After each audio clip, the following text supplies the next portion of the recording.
اللہ تعالیٰ کہتا ہے کہ ہم جسے چاہتے ہیں گمراہ کرتے ہیں، مینز کہ ہم نے وہ قوت تکوینی طور پر اسے دے دی ہے. کسب وہ کرتا ہے، خلق ہم نے کر دیا، پیدا ہم نے کیا ہے اس عمل کو، انتخاب وہ کر لیتا ہے اپنے لیے.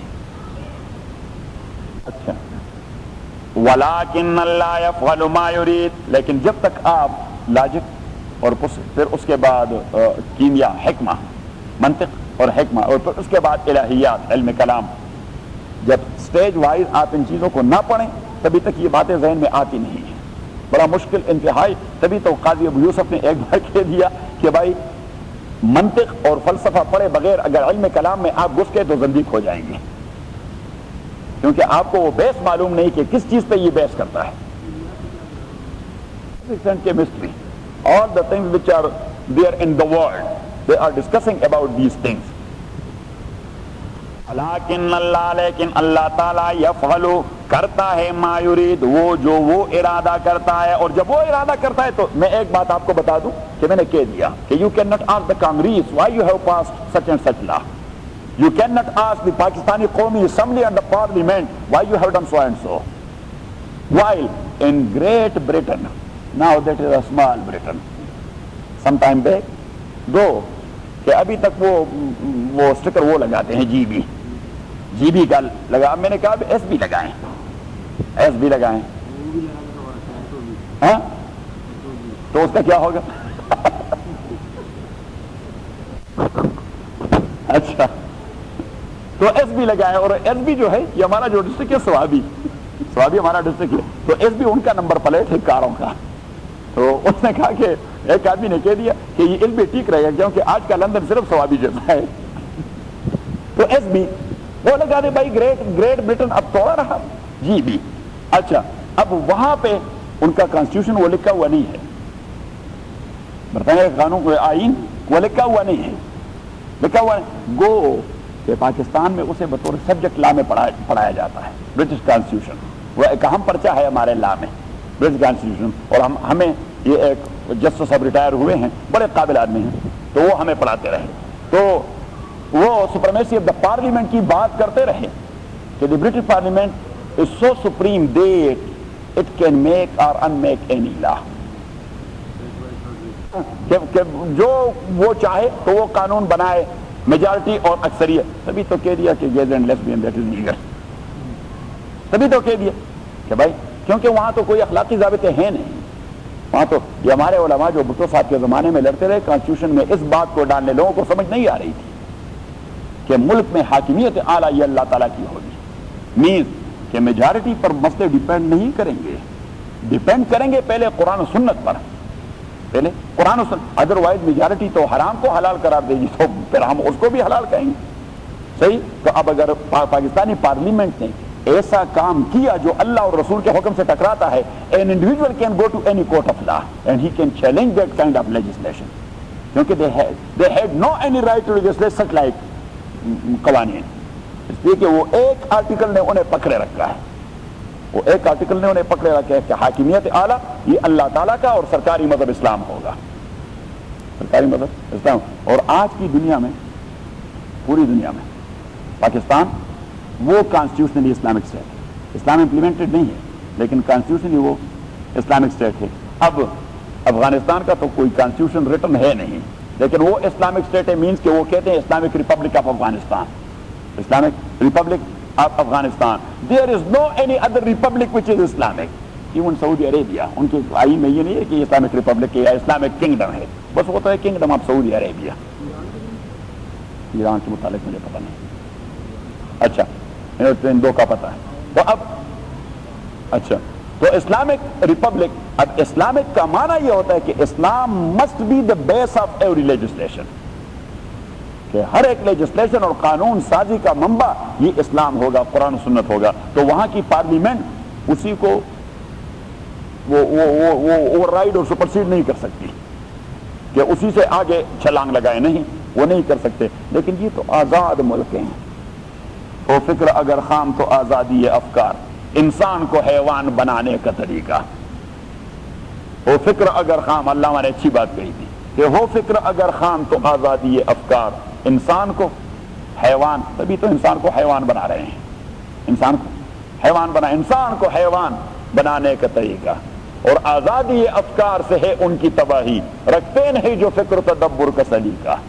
تو اسلام تو آپ کے فکر و تدبر کو بھی ایک سرکل میں کنفائن کر دیتا ہے کہ آپ نے اس سرکل کے اندر دوڑ لگانی ہے جتنی آپ کی قوت ہے، لیکن سرکل سے باہر نہیں نکلنا، سرکل سے آپ نے باہر نہیں نکلنا۔ سرکل سے باہر نکل تو آزادی افکار سے ہے ان کی تباہی، رکھتے نہیں جو فکر و تدبر۔ یہ سرکل جو ہے وہ سلیقہ ہے، یہ اس سرکل کے اندر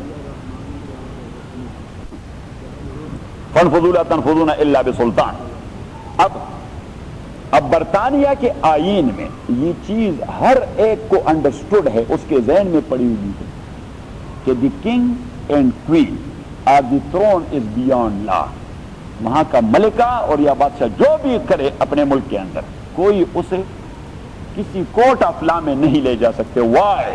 because every legislation there in برطانیہ that is taking place in the name of the throne، وہ جب پاس ہو جاتی ہے تو وہ اسے in the name of the king and queen اسے implement کر دیتے ہیں۔ وہ کہتے ہیں کہ she is or he is source of law، therefore you cannot take a source of law to a court of law۔ source of law، اب یہ بات اگر ذہن میں آئی تو مسلمانوں کا عقیدہ یہ کہ ہمارے source of law تو اللہ اور اس کے پیغمبر ہیں۔ so you cannot challenge their laws individually or even in a court of law۔ یہ اللہ نے ایسا کیوں کہہ دیا ہے؟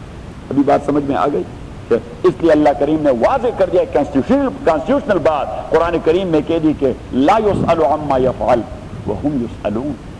قرآن کریم نے کہہ دی لا یسأل عما، اللہ جو کرتا ہے کوئی اسے نہیں پوچھ سکتا، وهم یسألون، اور آپ جو کرتے ہیں اللہ سے پوچھا کریں۔ بس وہاں واضح کر دیا، کانسٹیٹیوشنل بات کہہ دی کہ لا یسأل عما یفعل، میں سورس ہوں، میں سپریم ہوں، میں ساورن ہوں، جو میں کہوں اور کروں کوئی نہیں مجھ سے پوچھ سکتا۔ وَهُمْ يُسْأَلُونَ، آپ میں سے ہر ایک سے میں پوچھوں گا کہ آپ نے یہ کیوں کیا اور یہ کیوں نہیں کیا۔ وَلَٰكِنَّ اللَّهَ يَفْعَلُ مَا يُرِيدُ، لیکن اللہ تعالیٰ کرتا ہے وہ کام جس کا وہ ارادہ کرے۔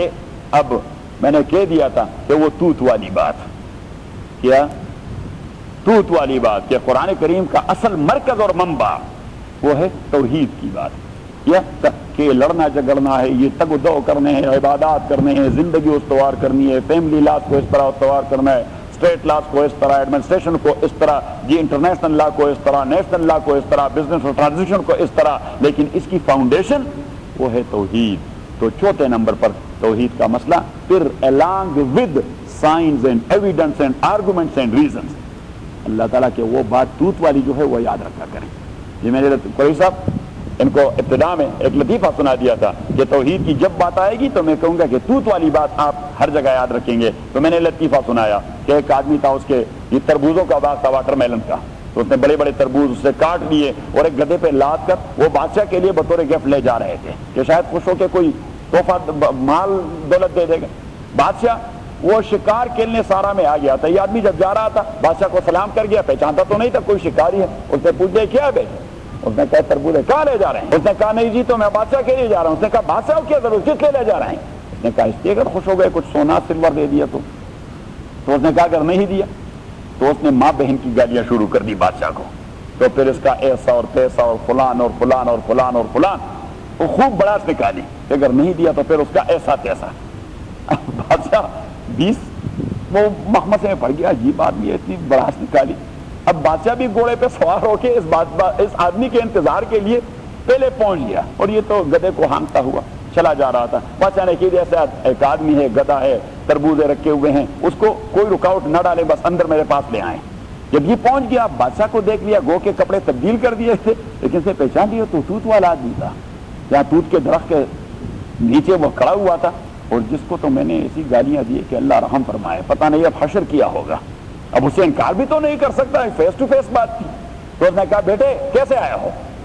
اس نے کہا کہ بس یہ تربوزے لائے ہوں آپ کے لیے۔ اس نے کہا کس لیے میرے لیے لائے ہو؟ اس نے کہا اگر آپ خوش ہو گئے اور کچھ سونا سلور دے دیا۔ اس نے کہا اگر نہیں دیا تو اس نے کہا پھر وہ توت والی بات ہے بس۔ تو میں نے کہہ دیا کہ توت والی بات کو یاد رکھیے۔ اللهم ربنا الحمد بالقرآن العظيم، اللهم ربنا أيدنا برسولك العزيز، اللهم ذكرنا من القرآن ما نسينا وعلمنا منه ما جهلنا واذكرنا ذكرنا۔ کہ بنیادی عقائد وہ ہیں 7، لیکن عموماً 3 ذکر کیے جاتے ہیں، باقی ان کے تقاضے ہیں۔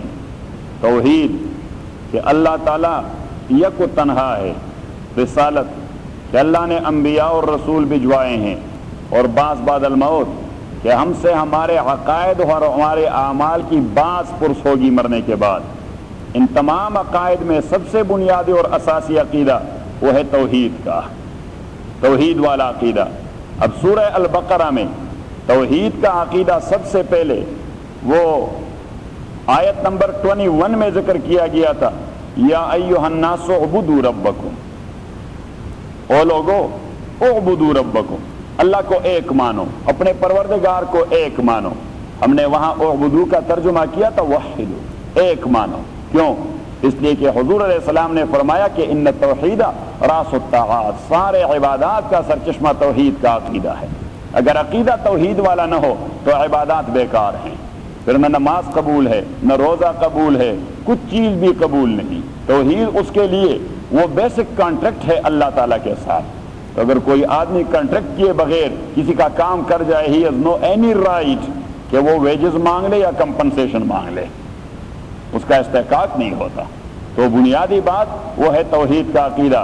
تو آیت نمبر 21 میں سب سے پہلے ذکر کیا گیا اور دلائل کے ساتھ، اور پھر آیت نمبر 163 میں لیا لا الہ، نہیں ہے کوئی معبود الا ہو مگر وہ اللہ ہے، الرحمن الرحیم، جو رحم کرنے والا اور مہربان ہے۔ اور پھر اس کے بعد وہاں پہ اللہ تعالیٰ نے دلائل دیے اس موضوع پر، نیچے دیکھیے اس آیت کو، اور دلائل بھی ویزیبل سائنز، مشاہد نشانات جو اللہ کی توحید، اللہ کی قدرت اور اللہ کی کبریا کی دلیل ہیں۔ تو فرمایا کہ ان فی خلق السماوات والارض، تحقیق آسمانوں اور زمین کی پیدا کرنے میں، واختلاف اللیل والنہار، اور دن رات کے آمد و رفت میں، آنے جانے میں، والفلک التی تجری فی البحر، اور ان سمندری جہازوں کے جو سمندر میں چلائے جاتے ہیں، بما ینفع الناس، اور کس چیز کے لیے چلائے جاتے ہیں؟ بما ینفع الناس، ان اموال تجارت کے اساس پر جو لوگوں کو نفع دے دیتا ہے۔ دنیا کی سب سے بڑی تجارت وہ سمندر کے راستے ہوتی ہے۔ وما انزل اللہ من السماء من ماء، اور وہ جو نازل کیا ہے اللہ تعالیٰ نے بادلوں سے پانی، یہ بھی سائن ہے، نشان ہے۔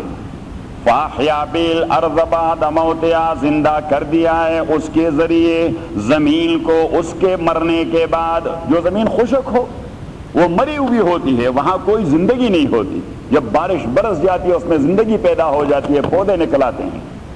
وَبَثَّ فِيهَا مِن كُلِّ دَابَّةٍ، اور پھیلا دیا ہے اللہ تعالیٰ نے اس زمین میں مِن كُلِّ دَابَّةٍ، ہر قسم کے حیوانات، پرندے اور کیڑے مکوڑے، وَتَصْرِيفِ الرِّيَاحِ، اور ہواؤں کے چلانے میں، وَالسَّحَابِ الْمُسَخَّرِ، اور ان بادلوں میں، المسخر جو چلائے جاتے ہیں، بین السماء والارض، آسمان اور زمین کے درمیان، لآیات، ان تمام میں کلی نشانیاں ہیں توحید کی، اللہ تعالیٰ کی کلی نشانیاں ہیں، لقوم یعلمون، اس قوم کے لیے، لقوم یعقلون، جو سمجھ بوجھ رکھتے ہیں، جنہیں اللہ تعالیٰ نے عقل سے نوازا ہے، جنہیں اللہ تعالیٰ نے عقل سے جنہیں عقل نہیں دے دی گئی وہ تو اسے نیچر کے پیچھے لگا دیں گے، وہ تو نیچر کے پیچھے لگا دیں گے، کیونکہ انہیں تو خدا کا کوئی اتا پتہ ہے نہیں۔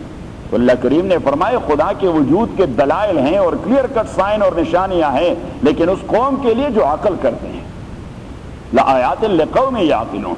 حضرت امام مالک رحمۃ اللہ علیہ نے فرمایا کہ یہی ایک ہی گھاس ہے، کیا ہے؟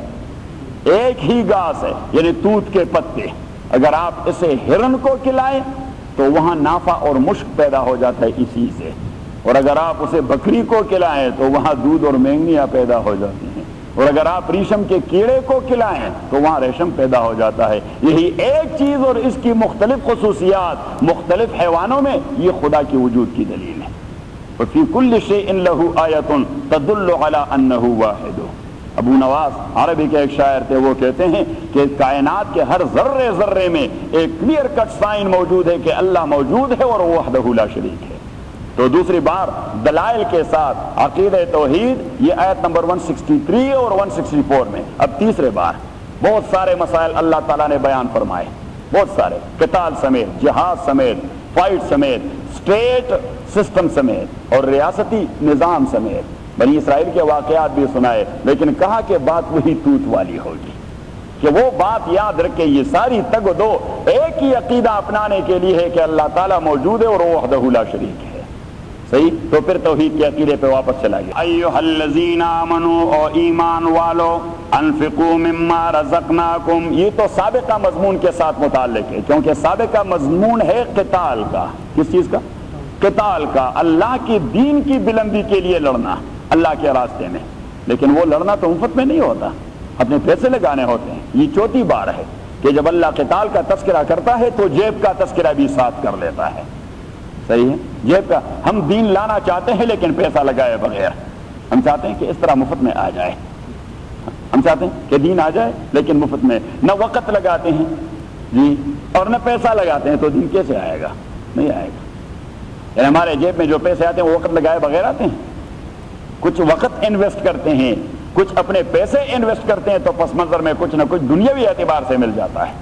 تو اٹ مین کہ اگر آپ اپنے وقت کو انویسٹ کریں گے اور اپنے روپوں کو انویسٹ کریں گے تو دینی اعتبار سے بھی کچھ نہ کچھ مل جائے گا۔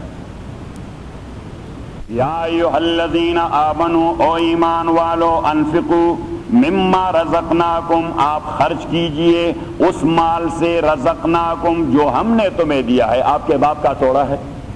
یہ اللہ کریم جب بھی انفاق کا تذکرہ کرتے ہیں تو موسٹلی وہ کہتے ہیں جو میں نے دے دیا ہے، جو میں نے دے دیا ہے، میں اسی میں سے مانگ رہا ہوں۔ تو پراپرٹی اللہ تعالیٰ کی ہو، وہ ہم سے مانگے اور ہم ہاتھ روکے، اس سے زیادہ حماقت کی کون سی بات ہو سکتی ہے؟ چیز بھی اسی در حقیقت مالک ہر شے خداست، یہ امانت چند روزہ نزد ماست، یہ تو اللہ کی امانت ہے ہمارے ہاں پڑی ہوئی۔ حقیقت مالک ہر شے خداست، یہ امانت چند روزہ نزد ماست، تمام چیزوں کا مالک تو اللہ تعالیٰ ہے۔ اللہ کریم نے فرمایا وَلِلَّهِ مِيرَاثُ السَّمَاوَاتِ وَالْأَرْضِ، یہ تمام چیزیں بطور میراث آخر میں کس کو؟ اللہ کے پاس رہ جائے گی۔ جی میرا دادا مر گیا، باپ کو رہ گیا، میرا باپ مر جائے گا، مجھے پڑ جائے گا، میں مروں گا، میرے بچوں کو مل جائے گا، یہ سارے جب مر جائیں گے تو پھر کس کو مل جائے گا؟ In the end all the things will go to Allah subhanahu wa ta'ala۔ اللہ کریم فرماتے ہیں دیا ہوا بھی میرے اور انجام بھی میرے کو ملنے کا ہے، تو آپ پہ ہاتھ کیوں روکتے ہیں؟ یا ایھا الذین آمنوا، او ایمان والو، انفقوا خرچ کیجئے، مما ان اموال سے، رزقناکم جو میں نے دیا ہے آپ لوگوں کو، اور کب خرچ کریں؟ من قبل ان یاتی یومن، اس دن کے آنے سے پہلے، لا بیع فیہ، جہاں پہ کوئی ٹرانزیکشن نہیں ہوگا، وہ دن آنے والا ہے۔ پھر آپ چاہیں گے کہ کچھ اس قسم کا معاملہ اللہ تعالیٰ کے ساتھ کر دیں، لیکن وہ ٹرانزیکشن والا دن پہ ہے نہیں، وہ ٹرانزیکشن والا ہے نہیں، وہ تو ریوارڈ والا ہے یا پنشمنٹ والا ہے، آپ کا محاسبہ کیا جائے گا۔ من قبل ان یاتی یوم، اس دن کے آنے سے پہلے، قبل اس کے کہ آئے وہ دن، لا بیع فیہ، جس میں نہیں ہے کوئی خرید و فروخت، ولا خلۃ، اور نہیں ہے کوئی دوستی اور قرابت، ولا شفاعہ، اور نہیں ہے کوئی افروچ اور سفارش، وہاں کوئی چیز نہیں، وہاں نہ آپ کا کوئی بزنس اور ٹرانزیکشن ہوگا کہ آپ کو فائدہ دے، نہ کوئی دوست کام آ سکے گا اور نہ کسی کی سفارش کام آ سکے گی، مین نہ مالی معاوضہ، جی دوسرا ولا خلہ، نہ گینگ کا تصور، اور تیسرا اور نہ سفارش کا تصور۔ تو نہ سفارش، نہ رشوت اور گینگ، تین چیزیں ہیں جو آدمی کو چھڑا دیتی ہیں تکلیف کے وقت۔ یا سفارش چھڑا دیتا ہے، وہ بھی نہیں، ہاں، یا پھر سپورٹر ہوتے ہیں وہ چھڑا دیتے ہیں، وہ بھی نہیں، اور یا پھر کچھ رشوت دیا جاتا ہے، تو اللہ کریم نے فرمایا وہ تینوں نہیں، یہ تیسرے بار کہہ دیا سورہ بقرہ کے اندر، ہاں تیسرے بار کہہ دیا۔ والکافرون هم الظالمون، اللہ کریم نے فرمایا اور کافر لوگ هم الظالمون، یہ بہت بڑے ظالم ہیں، کافر لوگ یہ بہت بڑے ظالم ہیں۔ حسن بصری رحمۃ اللہ علیہ نے فرمایا کہ اللہ کا یہ کرم ہے کہ ایسا نہیں فرمایا کہ والظالمون هم الکافرون، ظالم لوگ ہی اصل کافر ہیں، ورنہ ظالم تو ہم سب ہی ہیں۔ اللہ تعالیٰ رحم فرمائے، نماز بغیر شرعی عذر کے چھوٹ گئی، یہ ظلم ہے، نماز بغیر شرعی عذر کے چھوٹ گئی، ہاں یہ ظلم ہے، روزہ چھوٹ گیا، یہ ظلم ہے، بد اخلاقی کا مظاہرہ کیا کسی نے، ہاں یہ ظلم ہے۔ تو اگر اللہ یہ کہتے کہ ظالم لوگ سارے کافر ہیں تو اللہ رحم فرمایا ہم سب بہہ جاتے۔ حسن بصری نے فرمایا اللہ نے مہربانی فرمائی، ایسا نہیں کہا کہ ظالم لوگ سارے کافر ہیں، یہ کہا کہ کافر لوگ سارے ظالم ہیں۔ والکافرون هم الظالمون، اور کافر لوگ هم الظالمون، یہی سب سے بڑے ظالم ہیں۔ اللہ لا الہ، یہ ہے وہ توحید والی آیت۔ تیسرے بار، کتنے بار؟ تیسرے بار، اللہ تعالی لا الہ، نہیں ہے کوئی معبود، الا ہو، مگر یہی اللہ ہے۔ اب الہ، میں نے اصول تفسیر میں اس پہ تفصیلی گفتگو کی تھی کہ الہ کس چیز کا نام ہے؟ وہ ذات جو تکوینیات کا حکمران ہے اور تشریعیات کا حکمران ہے۔ قوانین دو قسم کے ہوتے ہیں۔ قوانین کتنے قسم کے؟ ایک کو کہتے ہیں تکوینی قوانین، نیچرل لاز، اور دوسرے کو کہتے ہیں تشریعی قوانین، وہ جو امپلیمنٹیشن سے تعلق رکھتے ہیں، اسٹیٹس اور لا آف لینڈ۔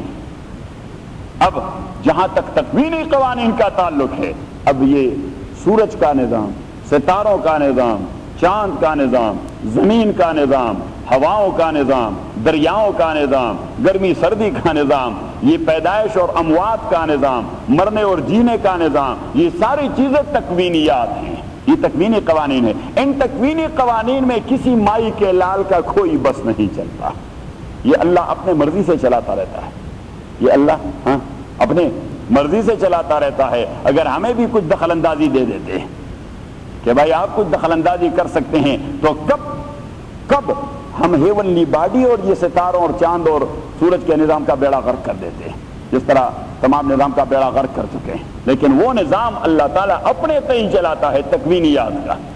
تکوینیات جہاں تک تشریعیات کا تعلق ہے تو ہمیں باؤنڈ کر دیا ہے کہ یو مسٹ امپلیمنٹ تشریعی قوانین، کہ آپ اللہ والے نظام کو حاکمیت دے دیں، اللہ والے نظام کو حکمرانی دے دیں، حاکمیت، کیونکہ دین اس لیے آیا ہے کہ وہ لوگوں کے اوپر حکمران رہے، یہ نہیں کہ لوگ دین کے اوپر حکمران رہیں۔ ہم دین کو اور دین والے لوگوں کو ڈکٹیشن دیا کرتے ہیں کہ حکمران ہم ہوں گے اور ڈکٹیشن آپ ہم سے لیتے رہیں گے۔ انا للہ و انا الیہ راجعون، اسے کہتے ہیں یہ لاجک والے علماء اسے کہتے ہیں قلب موضوع۔ کیا قلب موضوع؟ اگر آپ ڈکنے بغیر کسی برتن کو الٹا اس طرح، مثلا یہ گلاس میں پانی پڑا ہوا ہے، اب اس پہ ڈکنا نہ اور میں نے اس طرح الٹا کر دیا تو نتیجہ کیا ہوگا؟ پانی گر جائے گا اور یہ سارا نظام گڑبڑ ہو جائے گا یہاں۔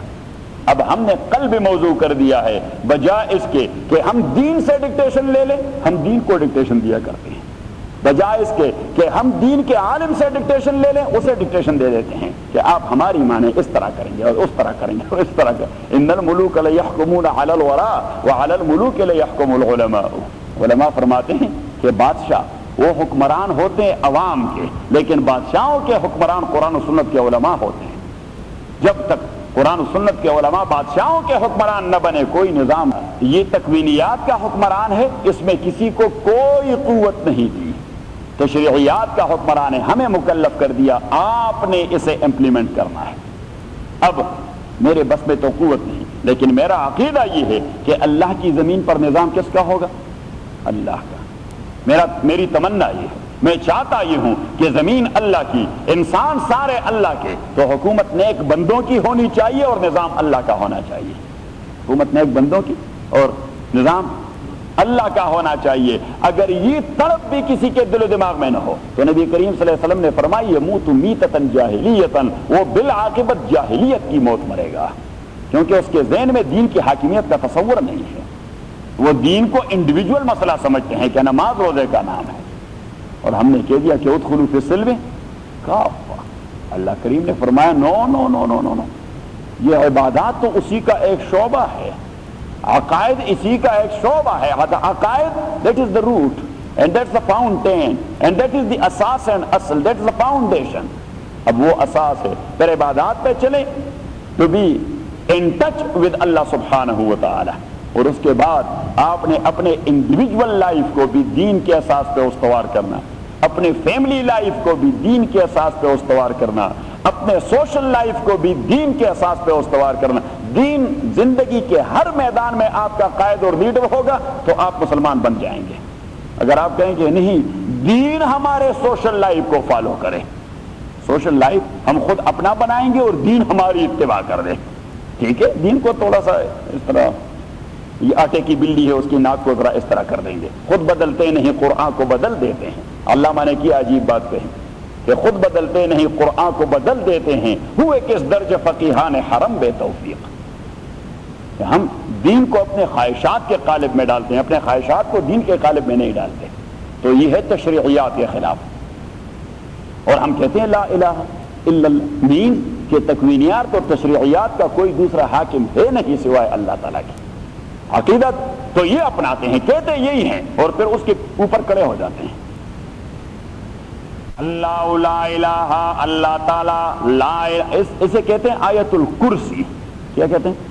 ایک تو اس لیے کہ اس میں لفظ کرسی آیا ہے پیچھے، وسع کرسی السماء، کرسی یہ ہماری کرسی ہے، یہ جس کے لیے لوگ لڑتے مرتے ہیں، یہ کرسی نہیں، اللہ والی کرسی، وسع کرسی، اللہ تعالیٰ کی بادشاہی تمام کائنات پہ محیط ہے، تو لفظ کرسی آیا ہے اس لیے آیت الکرسی کہتے ہیں؟ نہیں، وہاں کرسی کا معنی ہے ملکوت اور اللہ کی بادشاہی، اللہ کی مکمل اور کمپلیٹ بادشاہی۔ تو آیت الکرسی کا معنی یہ جو اللہ تعالیٰ نے آرگیو کر دیا ہے کہ حاکمیت صرف میرا استحقاق ہے، دنیا میں کوئی مائی کا لال حاکم نہیں ہو سکتا۔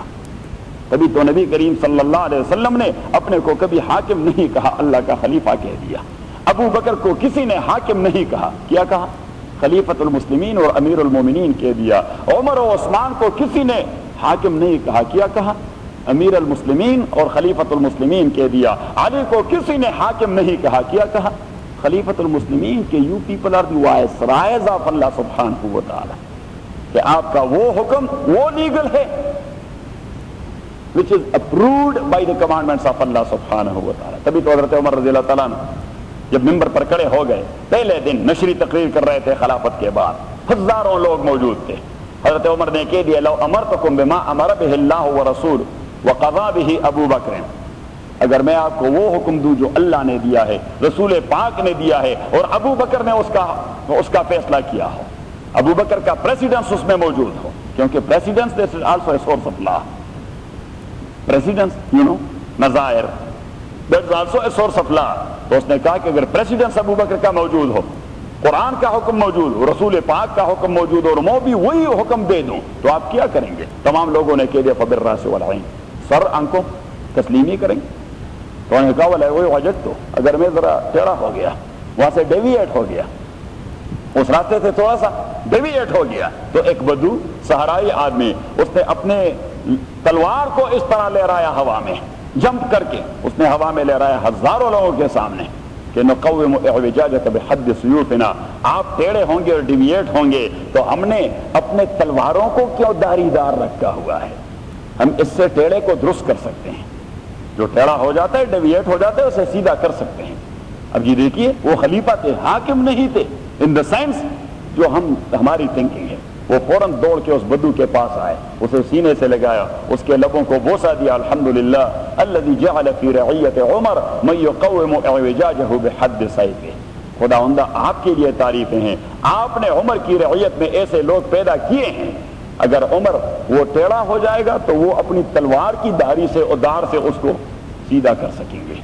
صحیح ہے؟ تو حکمران صرف اللہ تعالیٰ، ان الحکم الا للہ، پیچھے آ رہا ہے ان الحکم الا للہ، کہ حکومت صرف اللہ تعالیٰ کی، حاکم اللہ تعالیٰ ہے۔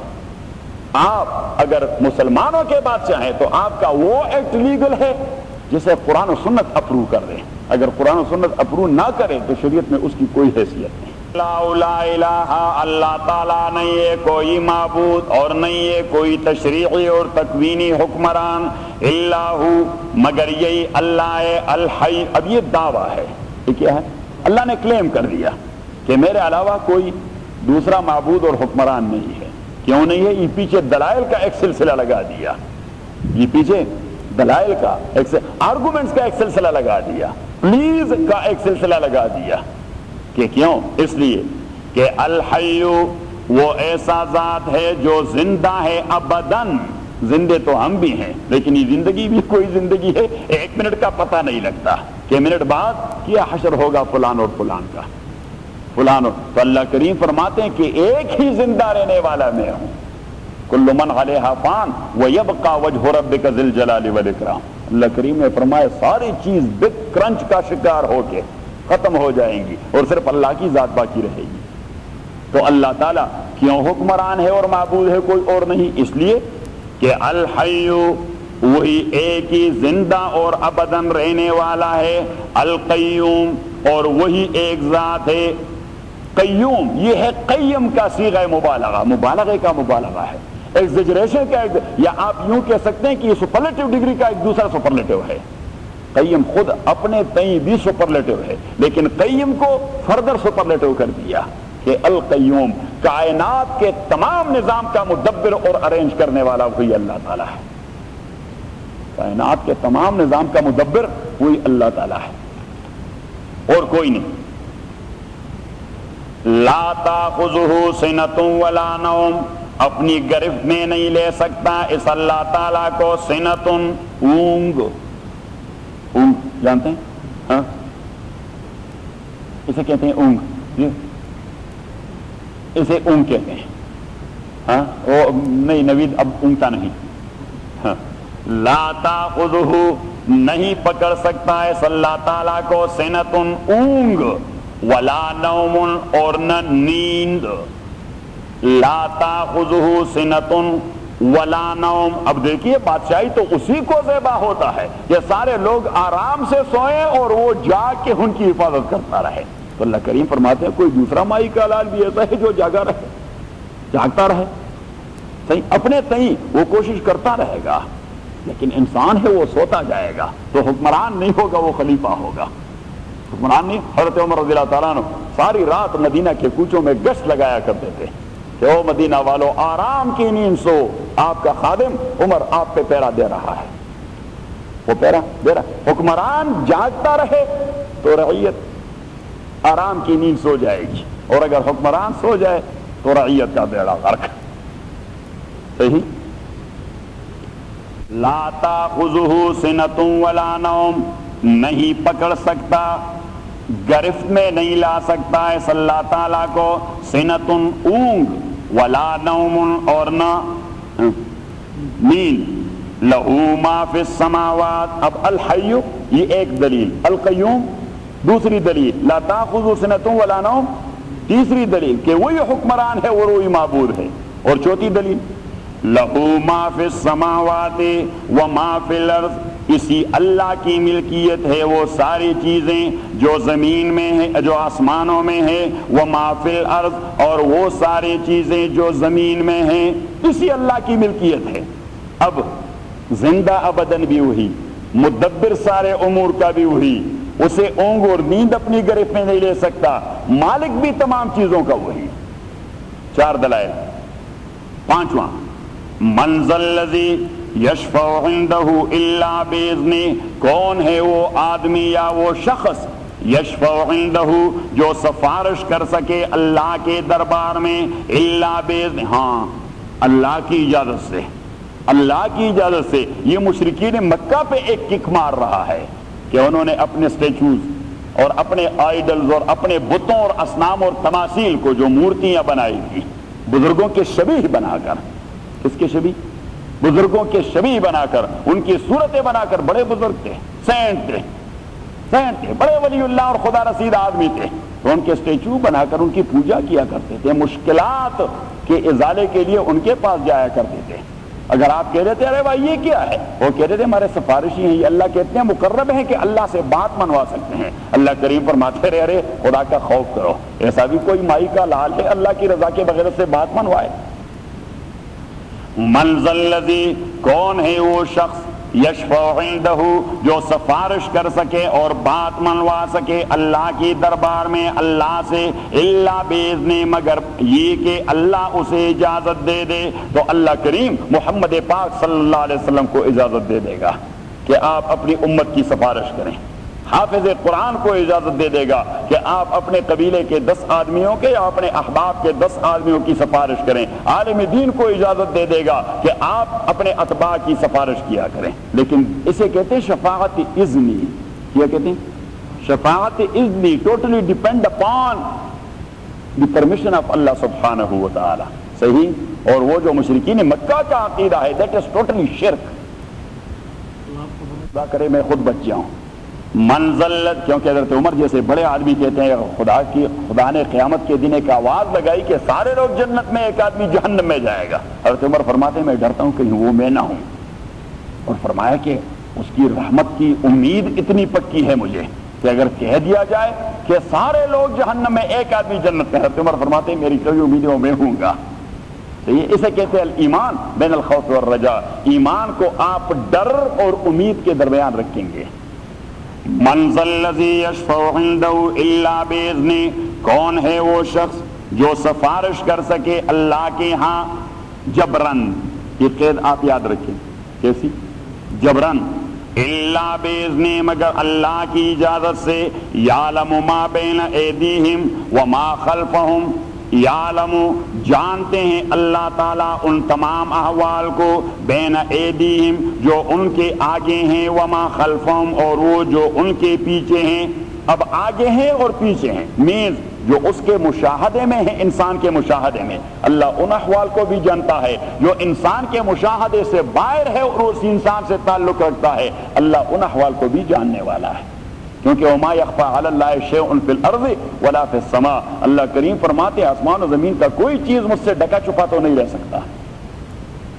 تو یہ ایک اور دلیل، یعلم ما بین ایدیہم، جانتا ہے اللہ تعالیٰ وہ تمام احوال اور تمام چیزیں، بین ایدیہم جو انسانوں کے آگے ہیں، وما خلفہم اور جو ان کے پیچھے ہیں. ولا یحیطون بشیء من علمہ الا بما شاء، اور احاطہ نہیں کر سکتے انسان بشیء کسی چیز پر، من علمہ اللہ کے معلومات میں سے. کون سا انسان ہے جو یہ دعویٰ کرے کہ میں نے اللہ کے معلومات کے خاطر خواہ حصے کا احاطہ کر رکھا ہے؟ انا للہ و انا الیہ راجعون. رسول اللہ صلی اللہ علیہ وسلم نے فرمایا کہ ساری مخلوقات کے علم کو جمع کر کے اللہ کے علم سے تشبیہ دے دی جائے تو یہ جو وہ کپڑا سینے کی سوئی ہوتی ہے، اگر آپ اسے اٹلانٹک میں ڈبو دیں اور واپس نکالیں تو کیا ریشو ہوگا اٹلانٹک کے ساتھ؟ ہاں، حضور علیہ السلام نے فرمایا وہ سوئی ڈبو کر پھر واپس لے آئیں، کیا ریشو ہوگا اس کا؟ یہ کریم صلی اللہ علیہ وسلم نے فرمایا کہ اللہ کے علم کے مقابلے میں مخلوق کے علم کا ریشو کیا ہے، جبکہ ہم اپنے کئی بڑے اسکالر بن جاتے ہیں.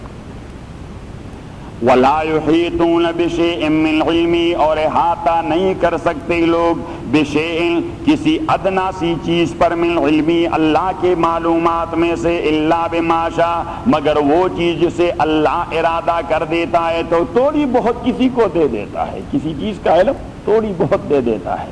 ستاروں سے آگے آسمان اور بھی ہیں.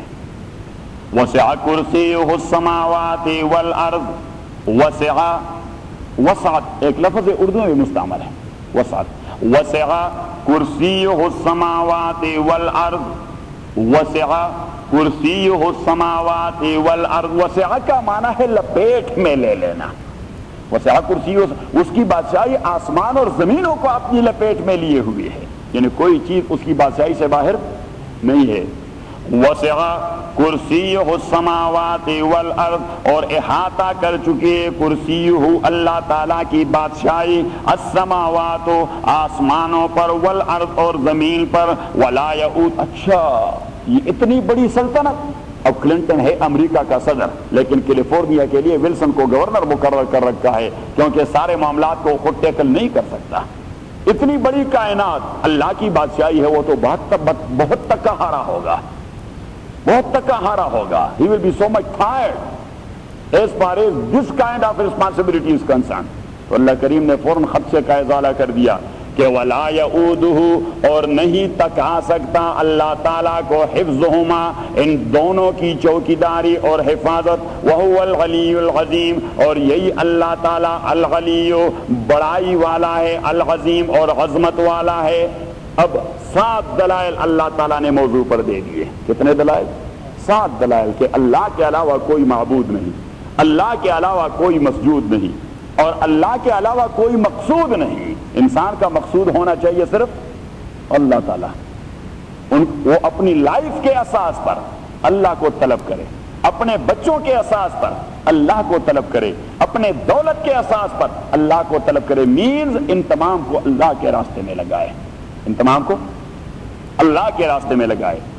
ولا یعودہ، اور نہیں تکا سکتا اللہ تعالیٰ کو حفظہما، حفاظت ان دونوں کی، وہو العلی، اور یہی اللہ تعالیٰ بڑائی والا ہے، العظیم اور عظمت والا ہے۔ اب دیکھیے، اب اللہ کریم نے فرمایا کہ اتنے واضح اور مدلل مدعا کے بعد بھی کوئی خبیث میری وجود سے انکار کرے گا، میری توحید سے انکار کرے گا، میری قوت و قدرت سے انکار کرے گا، تو آپ بجبر اسے مسلمان نہ بنائیں۔ کنونس کرنے کے لیے تو یہی بات کافی ہے جو میں نے کہی دی۔ اللہ کریم نے فرمایا کنونس ہونے کے لیے کوئی ذی عقل آدمی ہو، اس کے عقل پہ پردے نہ پڑے ہوں، تو یہی ایک آیت الکرسی اس کے سامنے پڑھی جائے تو اللہ کریم نے فرمایا جبر کا کوئی تصور نہیں، جبر کا کوئی تصور نہیں۔ بائی فورس اگر آپ نے کسی کو مسلمان بنا دیا، وہ مسلمان تو ہوگا، پتہ نہیں مومن ہوگا کہ نہیں ہوگا۔ مسلمان تو اس لیے ہوگا کہ اس نے کہہ دیا لا الہ الا اللہ محمد الرسول اللہ، وہ دل سے نہیں مان چکا ہوگا، مجبور ہو کے اس نے کہہ دیا، مجبور ہو کے اس نے کہہ، لیکن پھر بھی شریعت نے اس کے ساتھ یہ احسان کر دیا کہ اسے سیف اینڈ ساؤنڈ رکھ دیا، اور کسی کو حق نہیں کہ اس کے عزت کو، اس کے مال کو ہاتھ لگائے یا اس کے جان کو ہاتھ لگائے۔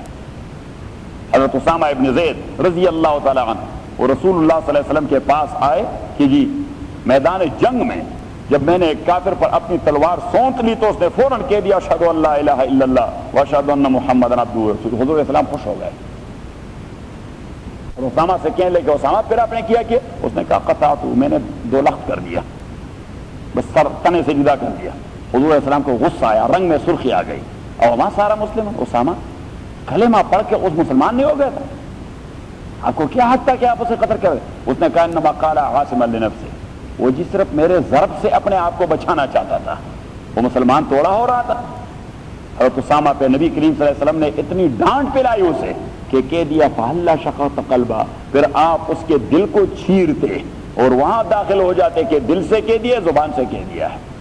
نے کہا کہ دنیائی معاملات یہ ڈیپینڈ کرتے ہیں زبانی اقرار پر، چاہے آدمی نے رضامندی سے اقرار کر لیا یا جبر سے اقرار کر لیا، تو جبر تو ہونا نہیں چاہیے، لیکن اگر جبرن کسی کو مسلمان کیا گیا تو اس کا اسلام قابل قبول ہے شریعت میں، صحیح ہے؟ پھر آپ نہیں کہہ سکتے کہ نہیں یہ تو جبر مسلمان ہو گیا ہے، اس کے اسلام کو ہم نہیں مانتے، آپ کا باپ بھی مانے گا۔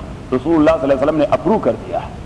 اب اس کے دل کا مسئلہ وہ اللہ کے ساتھ ہے، اس کے دل کا مسئلہ وہ کہاں ہے؟ اللہ۔ لیکن ایک آدمی جب مسلمان بن جاتا ہے تو وہ اپنے آپ کو جبر کے حوالے کر دیتا ہے، صحیح۔ اب جو لوگ امریکہ نہیں آئے they are not bound to follow the laws of United States، لیکن وہ لوگ جو ویزا فارم بھر کے اسلام آباد میں فائل کر چکے اور پھر یہاں آ پہنچے ہیں they are bound، they must be law abiding citizens، صحیح۔ اور اگر نہیں کریں گے تو انہیں پنشمنٹ پڑے گی، وہ بجبر آپ کے پیچھے پولیس لگ جائے گی اگر آپ نے ریڈ لائٹ کو وائلیٹ کر دیا۔ یہ اسے کہتے ہیں اکراہ، اس لیے کہ آپ امریکہ آ کر آپ نے اس چیز کو اپنے اوپر لازم کر دیا ہے، اور now the American police has all the right to impose it، کہ آپ پہ بجبر جب آپ نے ایک بار کلمہ کہہ دیا کہ لا الہ الا اللہ محمد رسول اللہ، پھر آپ یہ نہیں کہہ سکتے یہ مولوی صاحب نے کیا مصیبت بنا دی ہے کہ یہ کام نہیں کر سکتے اور یہ کام نہیں کر سکتے اور یہ کام نہیں کر سکتے ہو، پتہ نہیں ہمارے اوپر اپنی مرضی ٹونس دیتا ہے، انا للہ و انا الیہ راجعون۔ آپ اگر کلمہ نہ پڑھ لیتے تو میں کبھی نہ کہتا، بہت سارے وہاں ننگے مادرزاد ننگے پھرتے رہتے، میرا کیا تعلق ہے ان سے؟ مادرزاد ننگے اس طرح نیوڈ اینڈ نیکڈ پھرتے رہتے، میرا کیا تعلق ہے؟ لیکن میں سمجھتا ہوں کہ آپ مسلمان ہیں، آپ نے کلمہ پڑھ لیا، یہ چیز اپنے اوپر لازم کر دی ہے۔ Now when I know that this is the order of Allah subhanahu wa ta'ala, so that is my duty to make it clear to you that you are going to violate the rules given by Allah subhanahu wa ta'ala، کہ آپ wallet کر رہے ہیں، صحیح ہے۔ تو یہ جو ہم سارا لے لیتے ہیں لا اکراہ فی الدین، ارے بھائی قرآنی ٹیکسٹ اور کانٹیکسٹ کو دیکھیں کہ ان وچ کانٹیکسٹ اللہ سبحانہ و تعالیٰ ہے سو اینڈ سو، کیوں کہہ دیا ہے کہ کنونس کرنے کے لیے کہ اللہ کو ایک مانے، یہ آیت الکرسی کافی ہے، تو جبر نہ کرے کسی کے۔ لا اکراہ فی الدین، نہیں ہے اکراہ اور جبر فی الدین، دین کو قبول کروانے میں۔ اب دین ہم نے کہہ دیا تھا کہ بنیادی طور پر نام ہے کن چیزوں کا؟ عقائد کا۔ کس چیز کا؟ عقائد کا کہ عقائد آپ بجبر کسی پہ نہیں امپوز کر سکتے. عقائد تو آدمی قبول کرے گا, عبادات آپ امپوز کریں گے اگر آپ کی قوت ہے. تبھی تو وہاں مدینہ منورہ میں اذان شروع ہو جاتی ہے تو محتسب بازار پہنچ جاتے ہیں. کیوں ہاں پہنچ جاتے ہیں کہ نہیں, اور فوراً وہ بند کر دیتے ہیں دکانیں, کیونکہ بند نہ کریں تو ان کے ہاتھ میں وہ ہوتا ہے کوڑا, مار دیتے ہیں جلدی جاؤ اذان ہو گئی. آپ یہاں کیا کر رہے ہیں؟ لا اکراہ فی الدین, نہیں ہے اکراہ اور اجبار فی الدین, دین قبول کرنے میں. قد تبین الرشد من الغی, یہ قرآن کریم کے کنٹیکسٹ کو دیکھیں, کس کنٹیکسٹ میں کس انداز سے بات کر رہا ہے. قد تبین الرشد, تحقیق واضح ہو چکی ہے ہدایت, من الغی ضلالت اور گمراہی سے. تو اتنی وضاحت ہو چکی ہے تو پھر جبر کا تصور کیا ہے؟ بدبخت کو چاہیے تھا کہ اپنی مرضی سے دین کو قبول کر دیتے. لا اکراہ, نہیں ہے کوئی اکراہ و اجبار فی الدین, دین میں.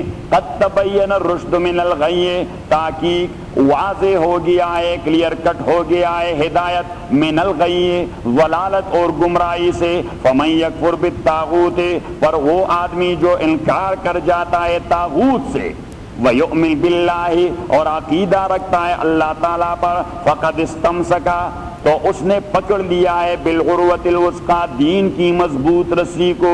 جو طاغوت کے, اب طاغوت کس چیز کا نام ہے؟ تو طاغوت کا اطلاق قرآن کریم میں 3 چیزوں پہ ہوا کرتا ہے. یہ طاغوت اصلاً ہے طغیان سے, اور طغیان کا معنی ہے سرکشی اور بغاوت کرنا.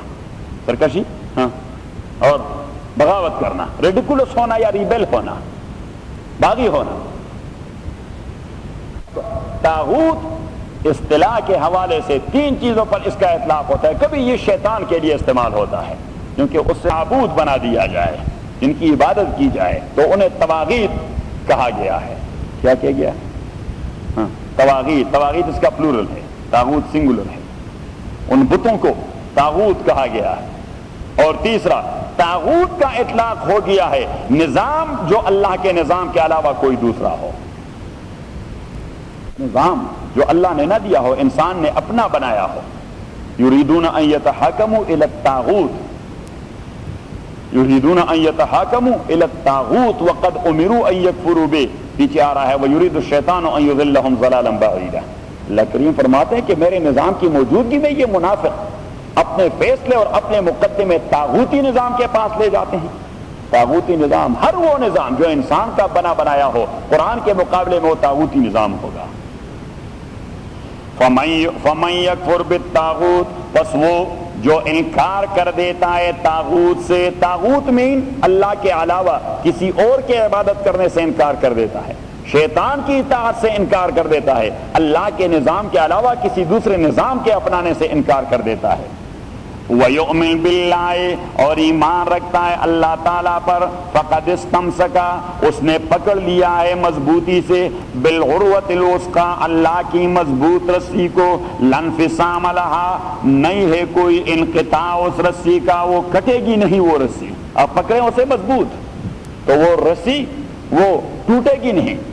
لَا انْفِصَامَ لَهَا, نہیں ہے کوئی ٹوٹنا اس رسی کے لیے. واللہ, اللہ تعالیٰ سمیع, سننے والا ہے آپ کے اقوال کو, علیم, اور جاننے والا ہے آپ کے اعمال کو. اللہ ولی الذین آمنوا یخرجہم من الظلمات الی النور, اللہ تعالیٰ ولی الذین آمنوا. لفظ ولی, لفظ ولی یہ عربی میں مستعمل ہے گارڈین اور سرپرست کے لیے. کس کے لیے؟ گارڈین اور سرپرست اور نگران کے لیے. اور یہ مستعمل ہے دوست کے لیے, یہ مستعمل ہے دوست کے لیے. نبی کریم صلی اللہ علیہ وسلم نے کہا انما ولی اللہ ورسولہ, میرے دوست اللہ تعالیٰ ہے. سلمان کا عقیدہ یہ ہونا چاہیے کہ سب سے بڑا دوست میرا اللہ تعالیٰ ہے, اور سب سے بڑا دوست میرا اللہ کا پیغمبر وصالح المؤمنین, اور نیک لوگ ہی میرے دوست ہیں, نیک لوگ ہی میرے دوست ہیں. اب یہاں اللہ ولی الذین, اللہ تعالیٰ وہ سرپرست اور نگران ہے مومنوں کا. ایک اللہ ولی الذین, اللہ تعالیٰ وہ دوست ہیں مسلمانوں کا. اور تیسرا اللہ ولی الذین، اللہ تعالیٰ وہ مددگار اور سپورٹر اور ہیلپر ہے، الذین آمنوا، ان لوگوں کا جو ایمان لا چکے ہیں۔ تو کیا دوستی ہے ان لوگوں کے ساتھ اللہ تعالیٰ کی، کیا سرپرستی کی ہے اللہ تعالیٰ نے، کیا نصرت اور امداد کر رہے ہیں اللہ تعالیٰ ان لوگوں کی۔ یخرجہم، نکال دیتا ہے ان کو، من الظلمات الی النور، تاریکیوں سے روشنی کی جانب، انہیں تاریکیوں سے نکال کر روشنی میں لے آتا ہے۔ والذین کفروا، اور وہ لوگ جو کفر کر چکے ہیں، اولیاءہم الطاغوت، ان کے دوست طاغوت ہی ہیں، ان کے دوست طاغوت ہیں، شیطان انسی ہو یا جنی ہو، انسی شیطان ہو یا جن، وہ ان کے دوست ہیں۔ اولیاءہم الطاغوت، ان کے دوست طاغوت ہیں، یخرجونہم، نکال دیتے ہیں ان سب کو، من النور، روشنی سے، الی الظلمات، تاریکیوں کی جانب، وہ روشنی کے لیے انہیں چھوڑتے نہیں، وہ روشنی کے لیے انہیں چھوڑتے نہیں کہ وہ روشنی کے اندر آ جائیں، روشنی کی ایک کرن انہیں نظر آ جائے تو فوراً وہ شیطان ان کے پاس پہنچ جاتے ہیں، اس کے ذہن میں بات ڈال دیتے ہیں کہ یہ کہاں جا رہے ہو، نہ ادھر کے رہو گے اور نہ ادھر کو رہو گے، اور نہ خدا ہی ملا اور نہ وصال صنم۔ کیا یہ مولویوں کے دین کو فالو کرنا بڑا مشکل کام ہے، ان کے چندے چبانے ہیں، وہ کہے گا یہ حرام ہے اور یہ حرام ہے اور یہ حرام ہے، مولویوں کے پاس تو کوئی چیز حلال ہوتی ہی نہیں، اب اس انداز سے آپ کو کنونس کرتا رہے گا۔ اب لوگ قرآن سمجھنے کی کوشش کیوں نہیں کر رہے کہ بھائی اگر سمجھ آ جائے گی بہت ساری چیزیں حرام ہو جائیں گی، بہت ساری چیزیں حرام ہو۔ ایک ساتھی سے میں نے کہہ دیا آپ نے حج کر لیا ہے، اس نے کہا جی حج کر لوں تو بہت ساری پابندیاں لگ جائیں گی۔ میں نے کہا اچھا یہ آپ کو کس احمق نے بتا دیا کہ پابندیاں حج لگاتا ہے؟ پابندیاں تو کلمہ لگا لیتا ہے، جب آدمی کلمہ پڑھ لیتا ہے کہ لا الہ الا اللہ محمد الرسول اللہ، حج کے اس کے علاوہ کوئی اور پابندیاں نہیں، پابندیاں تو کلمہ پڑھنے سے لگ جاتی ہیں۔ تو یہ ہوتے ہیں، ہم نے اپنے تئیں دین کا ایک نیا تصور بنا دیا ہے۔ والذین کفروا اولیاءہم الطاغوت، وہ لوگ جو کفر کر چکے ہیں ان کے دوست ہیں الطاغوت، طاغوت شیطان، یخرجونہم، نکال دیتے ہیں یا نکالے رکھتے ہیں، نکالے باہر رکھتے ہیں انہیں، من النور، نور اور روشنی سے، الی الظلمات، تاریکیوں میں، اولئک، یہی لوگ، اصحاب النار، یہ دوزخی ہیں، ہم فیہا خالدون، یہ دوزخ میں ہوں گے ابد الآباد اور ہمیشہ کے لیے۔ الم تر الی الذی حاج ابراہیم، اب یہ دیکھیے اللہ کریم بات کو کلیئر کر دیتا ہے کہ قد تبین الرشد من الغی، میں نے ہدایت کو واضح کر دیا ہے اور ضلالت اور گمراہی کو بھی کلیئر کر دیا ہے۔ اب جو لوگ اس راستے پہ چلتے ہیں وہ ایک گروہ ہے، اور جو اس راستے چلتے ہیں وہ دوسرا گروپ ہے۔ جو اس راستے چلتے ہیں وہ ایک گروپ ہے، اور جو اس طرف چلتے ہیں وہ انسانیت میں شریک ہیں، عقائد میں شریک نہیں ہیں۔ وہ امریکن سٹیزن شپ میں شریک ہو سکتے ہیں، امریکن سٹیزن شپ میں شریک ہو سکتے ہیں، لیکن دین میں وہ شریک نہیں ہے۔ یہ علیحدہ گروپ ہے اور وہ علیحدہ گروپ ہے۔ تو اللہ کریم نے فرمایا کہ دیکھیے ابراہیم اور نمروز کو، دونوں ایک ہی خاندان کے پلے پھولے تھے، لیکن ابراہیم یہ علیحدہ گروپ کو لیڈ کر رہا تھا اور نمروز علیحدہ گروپ کو لیڈ کر رہا تھا۔ وہ اصحاب النار تھا اور یہ اصحاب الجنہ تھا۔ ابراہیم کا گروپ اپنے لیے علیحدہ تھا اور نمروز کا گروپ اس کے لیے علیحدہ تھا۔ اللہ کریم نے فرمایا جب دین کی بات ہوگی تو آپ نے ڈسٹنکٹ کرنا ہوگا، ڈسٹنکٹ کرنا ہو کہ یہ وہ لوگ ہیں جو دین کو فالو کر رہے ہیں، یہ وہ لوگ ہیں جو دین کو وائلیٹ کر رہے ہیں، جو دین کو پامال، یہ وہ لوگ ہیں جو دین کو ضابطہ حیات مانتے ہیں، یہ وہ لوگ ہیں جو دین کو ہر کسی کی پرسنل بزنس سمجھتے ہیں۔ تو وہاں بات کلیئر کٹ ہوگی۔ تب یہ کس تناظر میں بات پیدا ہو جاتا ہے؟ اس تناظر میں بات پیدا ہو جاتا ہے کہ جب اللہ تعالیٰ نے آرگیو کر دیا توحید والا عقیدہ، آرگیو کر دیا، دلائل سے ثابت کر دیا، اب اللہ کریم نے فرمایا میں نے ہدایت بھی واضح کر دی، گمراہی بھی واضح کر دی، کچھ لوگ اس طرف جائیں گے کچھ اس طرف جائیں گے، یہ اللہ والے ہوں گے وہ طاغوت والے ہوں گے، یہ اللہ والے ہوں گے وہ طاغوت والے ہوں گے۔ تو اللہ کریم نے فوراً یہاں ایک واقعہ ٹانک دیا کہ دیکھ لیے ابراہیم اور نمرود کے دو گروپ، آپ کو پتہ نہیں؟ الم تر الی الذی حاج ابراہیم فی ربہ، الم ترا اسے کہتے ہوئے تھے قلبی، الم ترا کیا آپ، جانتے نہیں الذی اس شخص کو حاج ابراہیم جو ریزننگ کرتا رہا آرگومنٹس کرتا رہا ابراہیم کے ساتھ. حاج ریزننگ کرنا آرگومنٹس کرنا. حاج اس سے یہ اس کا مصدر جو ہے وہ حجت کہ فلاں نے اس کے اوپر حجت قائم کر دیا آرگیو کر دیا. الم ترى الى الذی حاج ابراہیم فی ربہ کیا آپ نہیں جانتے آپ کو پتہ نہیں الى الذی اس شخص کے متعلق حاج ابراہیم جو آرگومنٹس کرتا رہا ریزننگ کرتا رہا ابراہیم علیہ السلام سے فی ربی اس کے پروردگار کے بارے میں پروردگار کے وجود کے بارے میں اس کے ساتھ آرگومنٹس کرتا رہا کہ آپ کس رب کی بات کر رہے ہیں. نمروز ابن سرخا اس کا نام ہے بادشاہ تھا زمانے کا بادشاہ تھا زمانے کا اور پیغمبر سب سے بڑھ کر ٹکر لے لیتا ہے بادشاہ کے ساتھ کیونکہ وہ ہوتا ہے دین کا بادشاہ تو کفر کے بادشاہ سے ٹکر لے لیتا ہے. وہ ہوتا ہے دین کا بادشاہ تو ٹکر لے لیتا ہے کس سے کفر کے بادشاہ سے. موسیٰ علیہ السلام نے ٹکر لے لی تو کس سے لے لی فرعون سے جو بادشاہ تھا فرعون سے جو بادشاہ تھا. ابراہیم نے ٹکر لے لی تو کس سے لے لی نمروز ابن سرخا سے جو بادشاہ تھا. رسول پاک صلی اللہ علیہ وسلم نے ٹکر لے لی تو کس سے ولید ابن مغیرہ ابو جہل اور ابو سفیان والے لوگوں سے جو اس زمانے کے قبائلی نظام کے بادشاہ تھے کیونکہ عربوں پر تو کوئی بادشاہی تھی نہیں. وہ تو پرشین امپائر اور رومن امپائر دونوں کہہ رہے تھے کہ لیٹ دیم الون یہ کسی کام کے نہیں ہیں یہ کسی کے ہاتھ پہ چڑھتے نہیں کیونکہ وہ تو اتنے باغی لوگ تھے کہ کسی کے توڑے چڑھتے اگر کوئی ان کو ساتھ میں لا لیتا ان کے لیے مصیبت بنا دیتے کیونکہ وہ بے لگام قسم کے لوگ تھے. یہ تو نبی کریم اس لیے تو وہ پنڈت ہری چند اختر ہندوؤں کے مولوی ہیں ہندوؤں کے مذہبی پیشوا ہیں. اس نے کہہ دیا کہ خود نتے جو راہ پر اوروں کے راہبر بن گئے کیا نظر تھی جس نے مردوں کو مسیحا کر دیا. یہ تو محمد کریم کی کرامت تھی کہ اس نے ان بھولے بٹکے لوگوں کو جو کسی کام کے نہیں تھے حیوانوں سے بدتر تھے انہیں دنیا بھر کا رہبر اور رہنما بنا دیا.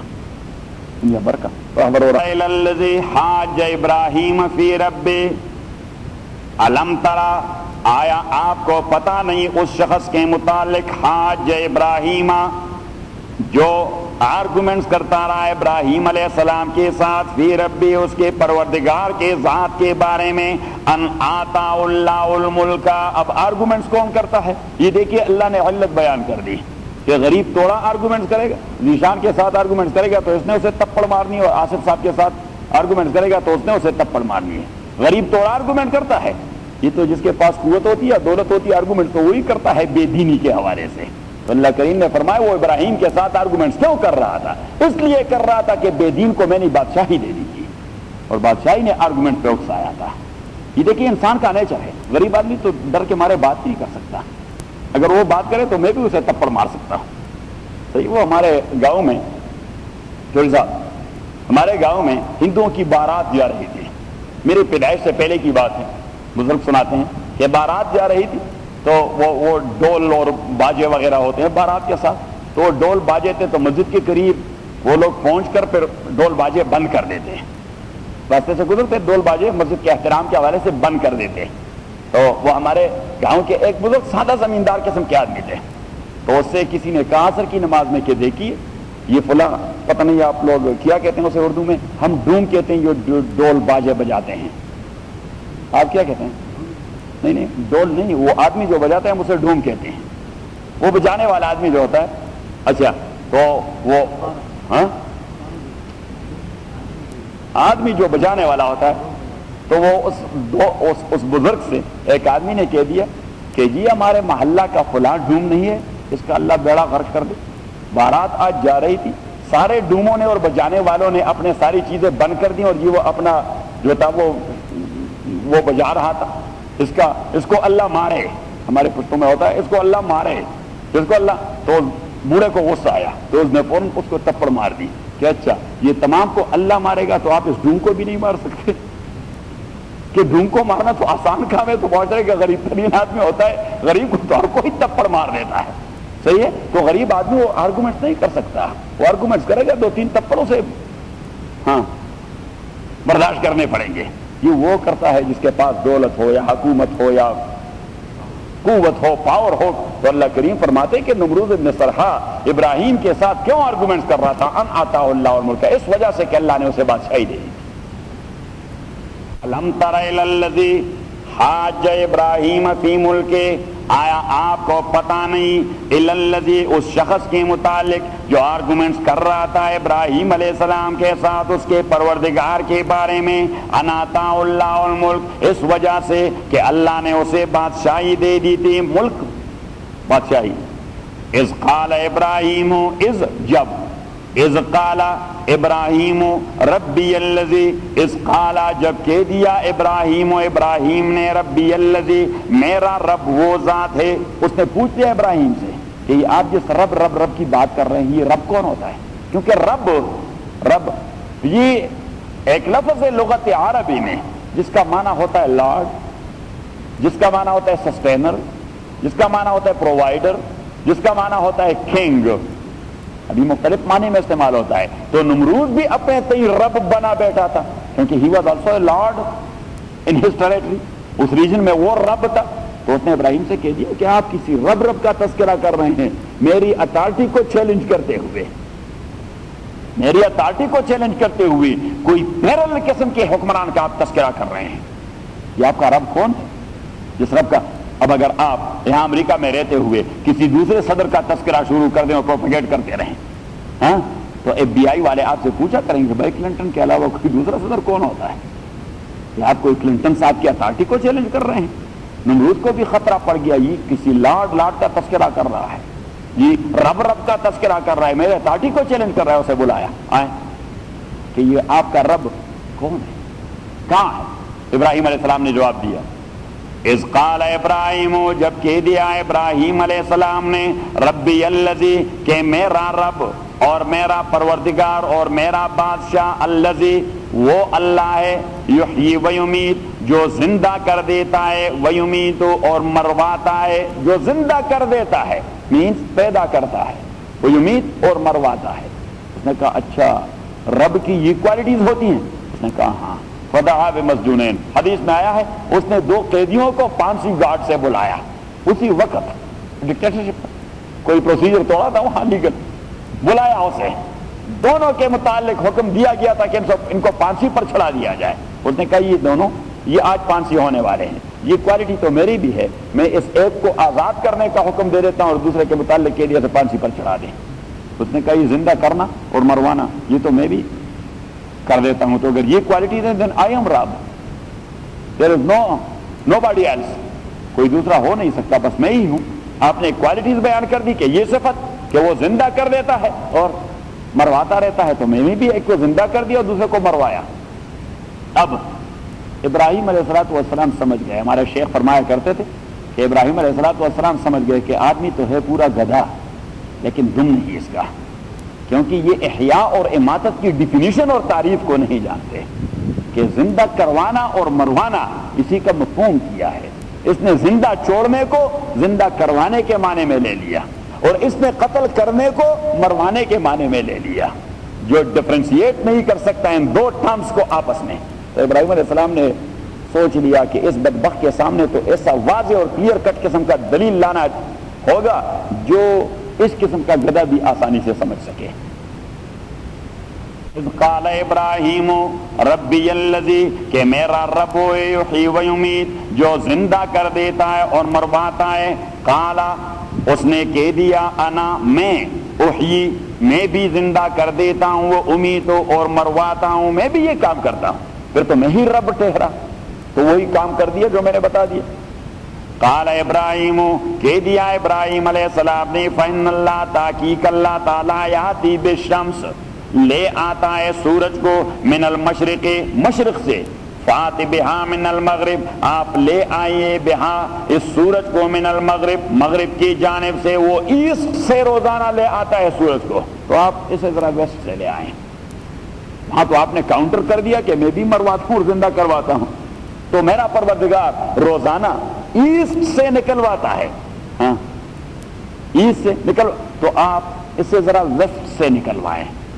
قال فإن اللہ تحقیق اللہ تعالیٰ یاتی لے آتا ہے بالشمس سورج کو من المشرق ایسٹ سے، فات بہا من المغرب آپ لے آئیے اس سورج کو من المغرب ویسٹ سے، فبہت الذی کفر، دہشت زدہ ہو گیا، حیران رہ گیا، لاجواب رہ گیا، الذی کفر، وہ آدمی جو کافر بن چکا تھا، نمرود ابن سرحا، وہ لاجواب رہ گیا، اس کے پاس کوئی جواب نہیں تھا۔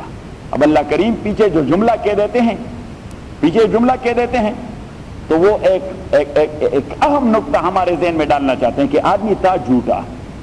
اگر ایک آدمی خدا کے مقابلے اپنے کو رب کہہ سکتا ہے تو وہ یہ بھی کہہ سکتا تھا کہ نہیں یہ آپ کیا جھوٹ بول رہے ہیں، یہ روزانہ مشرق کی جانب سے سورج میں نکال لیتا ہوں، آپ اپنے خدا سے کہہ دیں کہ وہ مغرب سے نکال لائے، وہ اس طرح بھی کاؤنٹر کر سکتا ہے۔ تو اللہ کریم فرماتے ہیں کہ واللہ لا یہدی القوم الظالمین، میں کبھی کبھار ظالم ہو کے زبان کو بند کر دیتا ہوں کہ بس بکواس کرنا بند کر دیں، اب مزید کیا بکواس کرو گے۔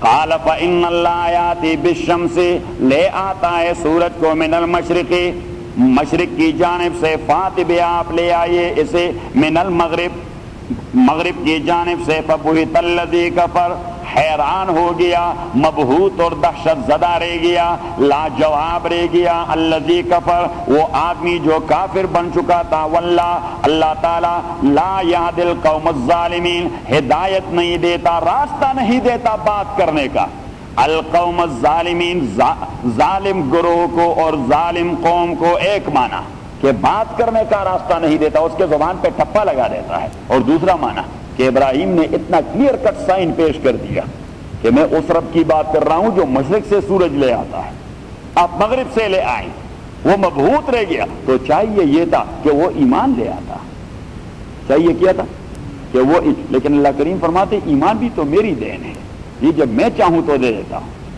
یہ بھی میری دین ہے، جب میں چاہتا ہوں تو دے دیتا ہوں، واللہ لا یہدی القوم الظالمین، جو لوگ ضدی بن جاتے ہیں میں ان پہ ہدایت کے دروازے بند کر دیتا ہوں۔ کیوں؟ اس لیے کہ قرآن کریم نے دو اصول میں دیے ہیں، میں نے اصول تفسیر میں آپ کو بتا دیا تھا جب آپ اکیلے ہی تھے، پتہ نہیں وامق بھی تھا کہ نہیں، وہ زمانے میں نہیں تھے، فنڈامنٹل، ہاں حج سے پہلے نہیں تھے، چوہدری صاحب تھے، تو وہ فنڈامنٹلز میں اور میتھڈالوجی میں نے کہہ دیا تھا کہ ایمان اور کفر اس کے 3 مراتب ہوتے ہیں دونوں کے۔ ایک ایمان کے حوالے سے سب سے پہلے ایک آدمی میں ٹینڈنسی پیدا ہو جاتی ہے جسے کہتے ہیں انابت، کیا رغبت پیدا ہو جاتی ہے اس کی، جسے کہتے ہیں کیا انابت، تو آدمی میں انابت پیدا ہو جائے تو اللہ تعالیٰ اسے دے دیتا ہے ہدایت، ایمان دے دیتا ہے، ایمان پر وہ ثابت قدم رہے تو اللہ اسے دے دیتا ہے استقامت، صحیح، اور جب استقامت کے رتبے تک وہ جا پہنچے تو اگر آپ اسے کہیں کہ اللہ کے لیے جان دے دے، وہ سوچتا نہیں اس پر، بس فوراً نکل آتا ہے، اللہ کے لیے اپنے مال خرچ کر دیں وہ سوچتا نہیں،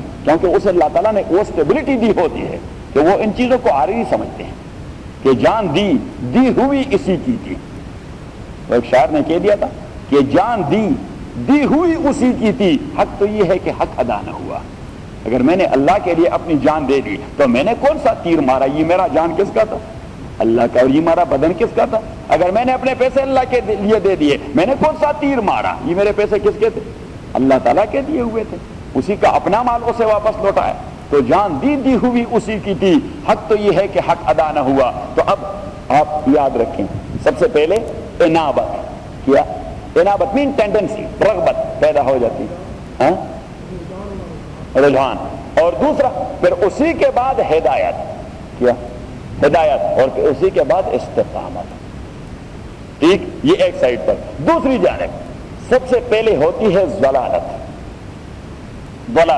گمراہی، اور گمراہی اصل میں جہل کی پیداوار ہوتی ہے، کس چیز کی، اگنورنس کی، آدمی نہیں جانتا تو گمراہ بن جاتا ہے، آدمی چیز کو نہیں جانتا تو کیا ہو جاتا ہے گمراہ، لیکن کبھی وہ گمراہی میں پک جاتا ہے، گمراہی میں وہ پختہ ہو جاتا ہے، وہ گمراہی میں وہ پختہ ہو جاتا ہے، تو دوسرا مرتبہ آتا ہے اناری پن کا یا ضدیت کا، کس کا، ضدیت کا، اخذتہ العزت بالاسم، قرآن کریم نے اسے عزت بالاسم کہ وہ اسے اپنے ایگو کا مسئلہ بنا دیتا ہے، حالانکہ وہ جو ضلالت کر چکا ہے وہ جہالت کے حوالے سے کر چکا ہے، لیکن آپ نے اس سے اس پہ بات کی تو اس نے اسے اپنی ایگو کا مسئلہ بنا دیا، کس چیز کا مسئلہ بنا دیا، اور جب آدمی اپنے گمراہی کو ایگو کا مسئلہ بنا دیتا ہے تو پھر اللہ کریم اسے ختم جباریت وہاں سیل لگا دیتا ہے، ختم اللہ علی قلوبہم وعلی سمعہم وعلی ابصارہم غشاوہ، صحیح ہے؟ تو وہاں اگر آدمی استقامت کی جگہ پہ جا پہنچے تو اس کے سر کٹنے کی نوبت آئے وہ واپس مڑنے کا نام نہیں لے گا. یہاں ختم جباریت تک نوبت پہنچ جائے تو پھر جبریل امین بھی اس کے گھر میں نازل ہو جائے، اس نے ایمان لانا نہیں، کیونکہ وہاں اللہ نے سیل لگا دیا ہے. ختم اللہ علی قلوبہم وعلی سمعہم وعلی ابصارہم غشاوہ. اس لیے تو ہم نے کہہ دیا کہ کٹا ہو گیا ان کا جو میتھڈالوجی میں نہیں تھے، اس لیے تو مجھے یہ تکلیف کرنی پڑتی کہ پھر وہ میتھڈالوجی کو ریپیٹ کرنا پڑتا ہے. ٹھیک ہے، کرتے رہیں گے انشاءاللہ. اللہ تعالیٰ تمام ان بھائی بہنوں کو برکتیں دے دیں جو اس قرآن پڑھنے اور سیکھنے کے لیے آ رہے ہیں. ملک میں تو اس سے بڑا جہاد کوئی اور ہے نہیں کہ آدمی اس مصروف زندگی میں تھوڑا وقت اللہ کی کتاب کے لیے نکال لے. او کالذی مر علی قریۃ وہی خاویۃ علی عروشها قال انا یحیی هذه اللہ بعد موتها. اب اگلے والا مسئلہ، سابقہ والا مسئلہ توحید کا مسئلہ چل رہا تھا، ابراہیم کا تذکرہ رسالت کے مسئلے کو چھڑ گیا. ہاں، دوسرے عقیدے کو، رسالت والے مسئلے کو کہ ابراہیم جو اللہ کے پیغمبر تھے اس کا یہ معاملہ تھا. اب تیسرا مسئلہ ہے بعث بعد الموت کا. کس چیز کا؟ تین ہی عقائد اساسی ہیں، بعث بعد الموت کا. تو ابھی بعث بعد الموت کا مسئلہ ہو رہا ہے. او کالذی مر علی قریۃ وہی خاویۃ علی عروشها، یہ حضرت عزیر کا واقعہ ہے علیہ الصلوۃ والسلام.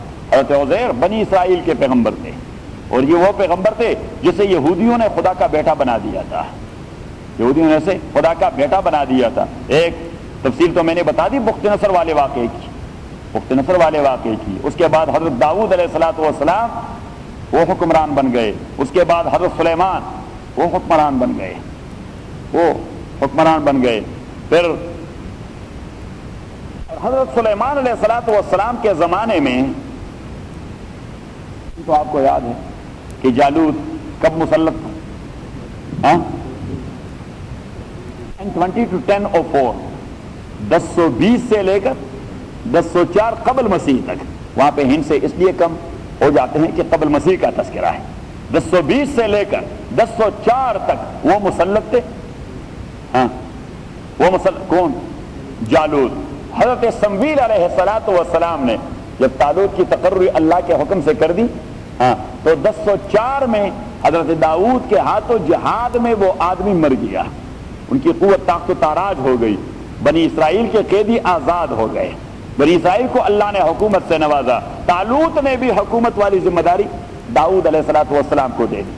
داؤد علیہ الصلوۃ والسلام 1004 سے لے کر 965 تک وہ حکمران رہا.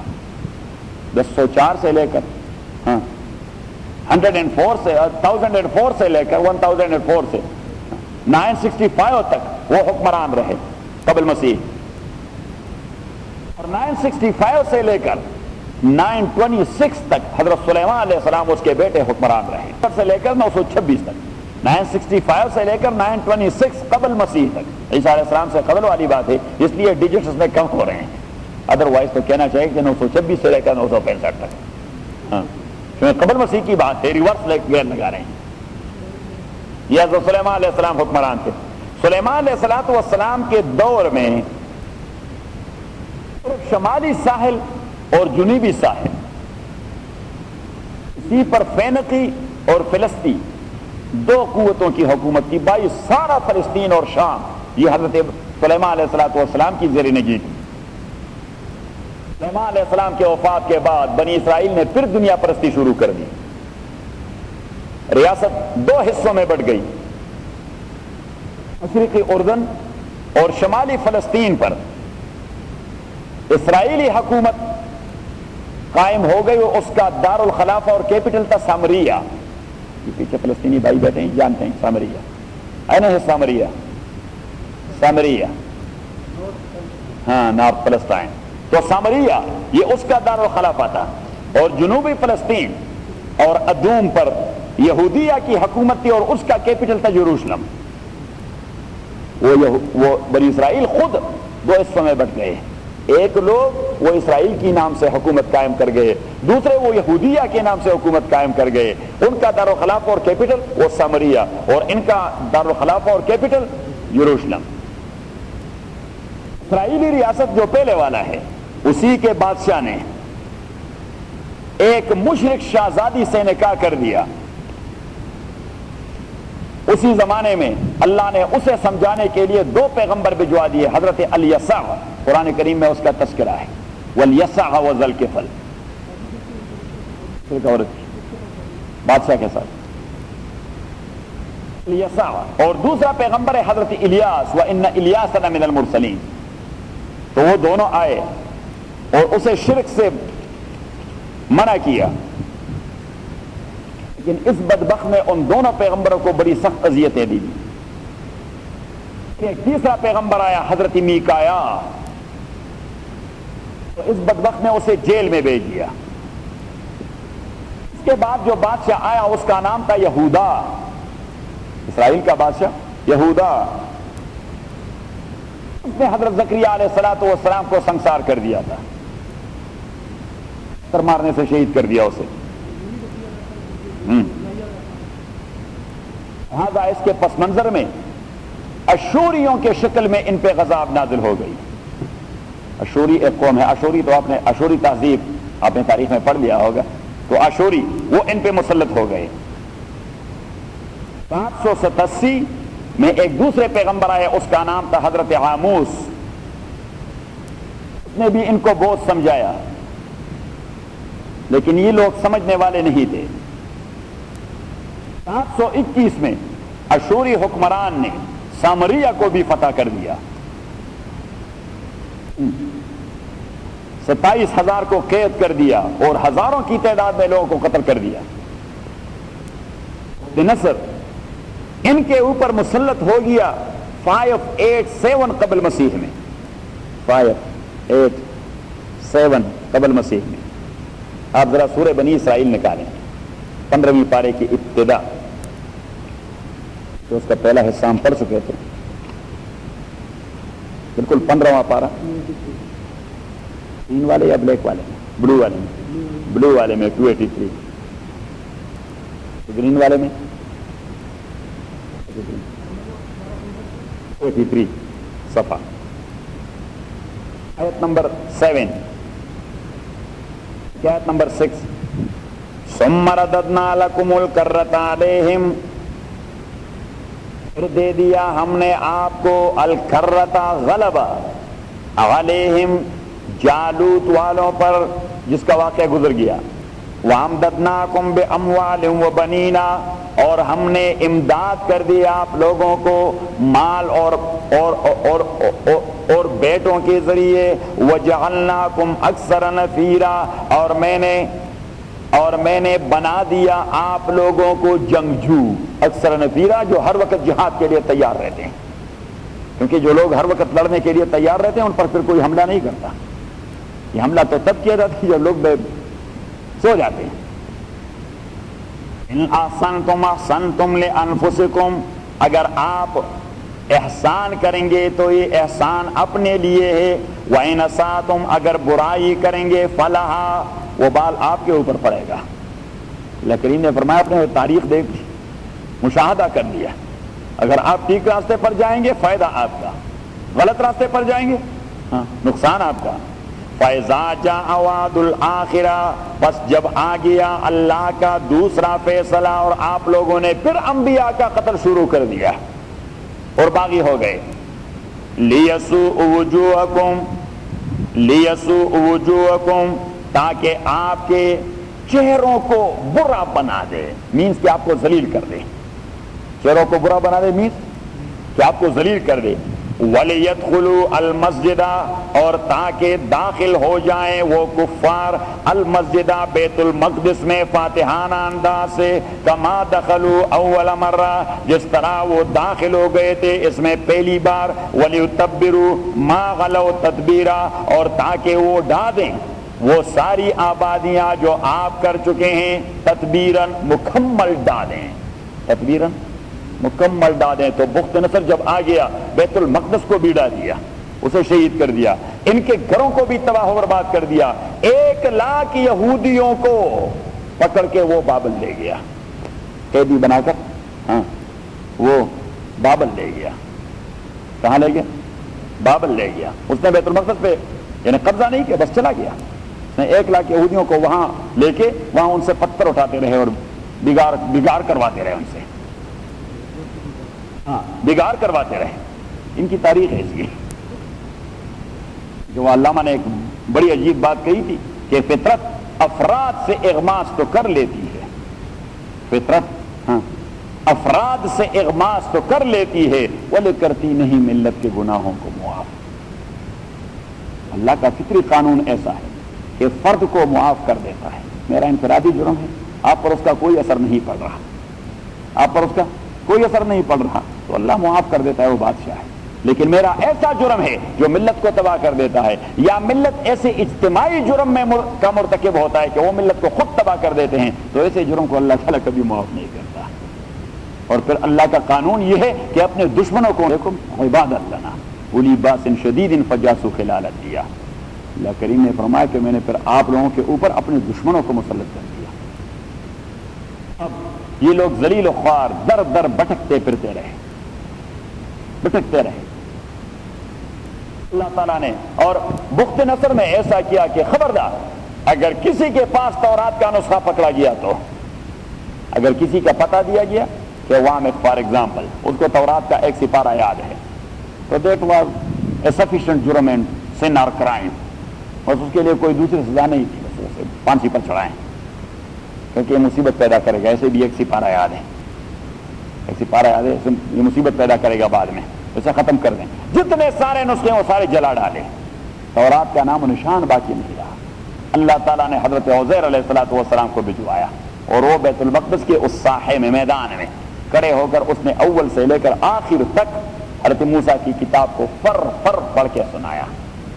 کیا کیا پورا کتاب وہ فر فر پڑھ کے سنایا، حالانکہ اس کے آنے سے بہت پہلے تورات کے سارے نسخے اور سارے حافظ وہ ختم کر دیے گئے تھے۔ اب جو یہود نے حضرت عزیر کا یہ معجزہ دیکھا تو اسے اللہ کا بیٹا قرار دے گئے کہ یہ تو خدا نے اپنا بیٹا بھجوا دیا ہے۔ جو تورات اسے از اول تا آخر یاد ہے۔ وقالت الیہود عزیر ابن اللہ، قرآن کریم میں ایک دوسری جگہ گزر گیا سورہ بقرہ میں کہ یہود نے کہہ دیا کہ عزیر اللہ کا بیٹا ہے، تو یہ اسے عزیر کا تذکرہ ہے اور مسئلہ سمجھا رہا ہے اللہ تعالیٰ باس بعد الموت کا، لائف آفٹر ڈیتھ کا۔ او کالذی مر علی قریۃ، کل سے انشاءاللہ عشاء کی نماز 9 بجے پھر ہوگی تو پھر آپ کو آسانی ہو جائے گی، کیونکہ آپ بھی کہیں گے کہ بھائی یہ تو ایسا مولوی ہے تو تکتا نہیں، ہمیں بیڑا غرق کر دیا۔ میں تو 5 گھنٹے لگا رہا تھا پاکستان سے، وہاں تو درس 5 گھنٹے تسلسل سے، اس میں کوئی طالب علم بھی اٹھنے کا نام نہیں لے سکتا تھا وہاں، ویلیو ہے جو دین کے لیے لگا رہے ہیں۔ ہاں او کالذی مر علی قریۃ وہی خاویۃ علی عروشها، او کالذی مر علی قریۃ، یا اس شخص کی طرح مر علی قریۃ جو گزر رہا تھا، علی قریۃ ایک گاؤں پر، وہی خاویۃ علی عروشها، اور وہ گاؤں خاویۃ وہ گر گیا تھا، علی عروشها اپنے چھتوں اور دیواروں سمیت، چھتوں اور دیواروں سمیت، علی عروشها مین ان کے چھت دیواروں پر گر گئے تھے اور دیوار زمین پر، پورا کا پورا تباہ ہو گیا تھا۔ قال اس نے کہہ دیا انا یحیی ھذہ اللہ بعد موتها، کس طرح اللہ تعالی، انا یحیی، انا کا معنی ہے کس طرح، ہاؤ، انا کا معنی ہے ہاؤ، کس طرح یحیی زندہ کرے گا، ھذہ اس گاؤں کو اللہ تعالی بعد موتها اس کی مکمل تباہی اور موت کے بعد۔ اب یہ تو اللہ کا پیغمبر تھا، اللہ کا پیغمبر تو اللہ کی قدرت سے یہ چیز بعید نہیں گردانتا۔ اگر کوئی مسلمان ہی کہہ دے کہ یہ کام اللہ تعالیٰ کیسے کرے گا، وہ مسلمان رہ سکے گا؟ مسلمان رہ سکے؟ لیکن کیسے کرے گا، کیسے کرے گا، یہ انداز کا فرق ہے، انداز کا فرق، مینز نہیں کر سکتا، کیسے کرے گا یعنی وہ طریقہ کیا ہے، کر تو سکتا ہے لیکن کیسے کرتا ہے۔ For example he has his own field of aerospace engineering. اب we are confirm and we are sure کہ ڈاکٹر ضیاء الدین صاحب انصاری اور آصف انصاری صاحب یہ دونوں اسپیس میں وہ راکٹ ماڈل ڈیزائن کر کے وہ بھجوا سکتے ہیں کیونکہ اس کا فیلڈ ہے۔ لیکن اگر میں ان سے پوچھوں کہ حافظ صاحب یہ آپ کیسے بھجواتے ہیں یہ راکٹ، اس کا نہیں، یہ معنی نہیں کہ ہم اس کی مہارت کو چیلنج کر رہا ہوں، نہیں، وہ کیفیت سمجھنے کی کوشش کر رہا ہوں۔ تو حضرت عزیر کا سوال اسی انداز کا تھا کہ وہ کیفیت سمجھنے کی کوشش کر رہا تھا کہ یہ اللہ تعالیٰ زندہ تو کر سکتا ہے لیکن کس طرح کرتا ہے، اس کا طریقہ کار کیا ہے، پروسیجر کیا، پروسیجر۔ قال انا یحیی، کہ کس طرح زندہ کرے گا اس کو اللہ تعالیٰ بعد موتیا، اس کے موت کے بعد، فاماتہ اللہ مئۃ عام، فاماتہ اللہ